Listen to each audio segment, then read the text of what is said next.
కరీంనగర్ కు సంబంధించిన అప్డేట్ మనం చూస్తున్నాం. మొత్తంగా 66 డివిజన్లు ఉన్నాయి. దీంట్లో విజయం సాధిస్తూ ముందుకు దూసుకుపోతోంది కాంగ్రెస్ పార్టీ. కాస్త అక్కడ బీజేపీ మొదటి నుంచి కూడా దూకుడుగానే కనిపిస్తోంది. ఎక్కడికక్కడ హవా చూపించినటువంటి కాంగ్రెస్ కొంతవరకు కరీంనగర్ కి చూసినట్టయితే తన హవా కొంత తగ్గిందనే చెప్పుకోవాలి. బీజేపీ అక్కడ దూకుడు దిశగా ముందుకు దూసుకుపోతున్నటువంటి నేపథ్యం మనం చూస్తున్నాం. కరీంనగర్ కార్పొరేషన్ లో బీజేపీ దూసుకు వెళ్తోంది. కరీంనగర్ లో మొత్తంగా 66 డివిజన్లు ఉన్నాయి. బీజేపీ 23 చోట్ల, కాంగ్రెస్ 14 చోట్ల, మజ్లిస్ 5 చోట్ల, అలాగే బీఆర్ఎస్ 4 చోట్ల, ఇతరులు 4 చోట్ల గెలుపొందడం జరిగింది.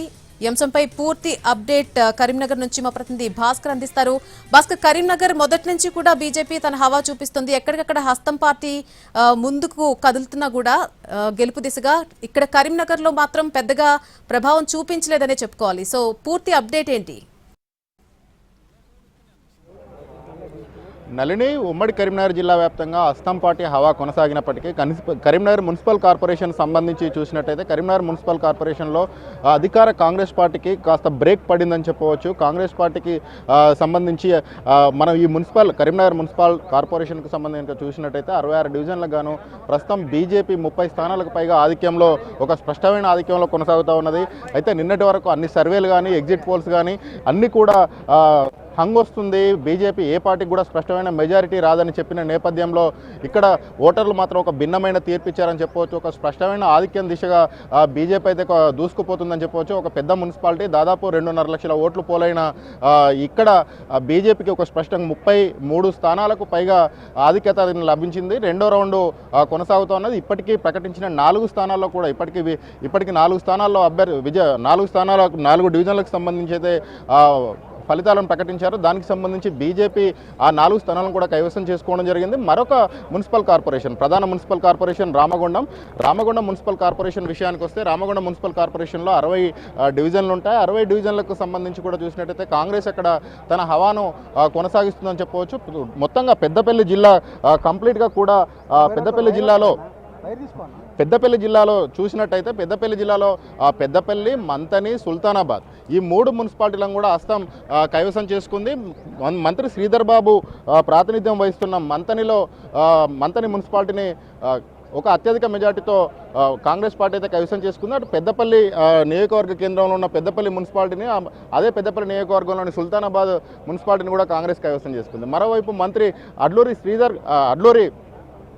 అడ్లూరి లక్ష్మణ్ కుమార్ ప్రాతినిధ్యం వహిస్తున్న ధర్మపురి కాన్స్టిట్యున్సీకి సంబంధించి చూసినట్టయితే ధర్మపురిలో 15 స్థానాలకు గాను మొత్తం క్లీన్ స్వీప్ 15 స్థానాలను కాంగ్రెస్ పార్టీ అయితే కైవసం చేసుకుంది. మరో మంత్రి పొన్నం ప్రభాకర్ ప్రాతినిధ్యం వహిస్తున్న ఉస్నాబాద్ నియోజకవర్గ కేంద్రం ఉస్నాబాద్లో కూడా హస్తం తన హవాను కొనసాగిస్తూ ఉన్నది. ఇప్పటి వరకు 18 స్థానాలకు ఫలితాలు ప్రకటిస్తే 16 స్థానాల్లో హస్తం పార్టీ హవా కొనసాగిందని చెప్పవచ్చు. ఇంకోవైపు Choppadandi, Karimnagar DCC president, Choppadandi MLA Medipalli Satyam ప్రాతినిధ్యం వహిస్తున్న ఆ చొప్పదండి మున్సిపాలిటీలో కూడా కాంగ్రెస్ పార్టీ తన హవాను కొనసాగించింది. అటు వేములవాడలో కూడా తొలుత బీఆర్ఎస్ బీజేపీ గణనీయమైన సీట్లు సాధించి తొలుత వెనుకబడ్డ కాంగ్రెస్ ఒక్కసారిగా పుంజుకుంది.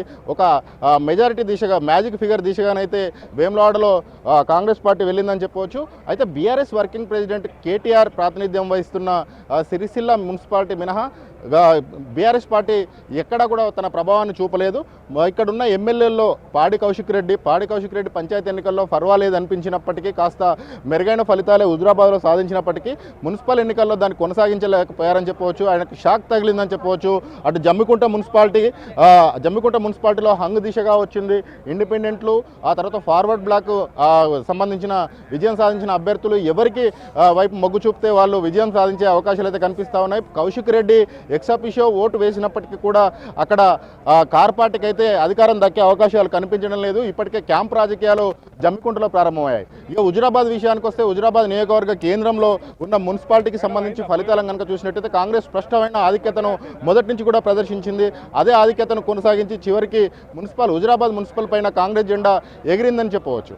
మరోవైపు ఇక్కడ మొత్తంగా కోరుట్ల, జగిత్యాల, రాయికల్, ధర్మపురి, తర్వాత మెట్పల్లి ఈ స్థానాల్లో కౌంటింగ్ అయితే కొనసాగుతోంది. కాస్త ఆలస్యం అవుతున్నప్పటికీ కూడా అక్కడ కూడా కాంగ్రెస్ పార్టీ తన మార్క్ను అయితే చూపిస్తూ ఉన్నది. ఒక మెట్పల్లి మున్సిపాలిటీలో కాస్త మిశ్రమ ఫలితాలు వస్తూ ఉన్నాయి.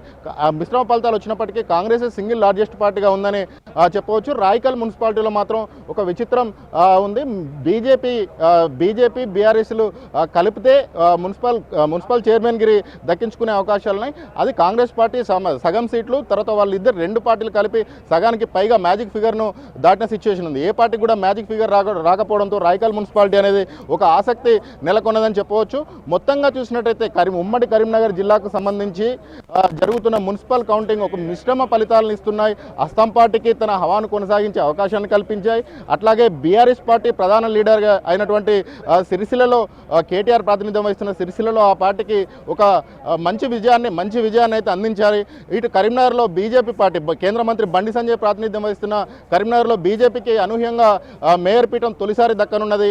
ఒక కమలం హవా అయితే కరీంనగర్లో కొనసాగుతుంది. అటు రామగుండంలో కూడా కాంగ్రెస్ పార్టీ హవా కొనసాగుతున్నది. ఇది ఈ మున్సిపాలిటీకి సంబంధించి మరికొద్ది సేపట్లో తుది ఫలితం వచ్చే అవకాశం ఉంది. ఎవరెన్ని మున్సిపాలిటీలు ఎవరే కార్పొరేషన్ దక్కించుకున్నారో తేలే అవకాశం అయితే ఉంది. నల్ని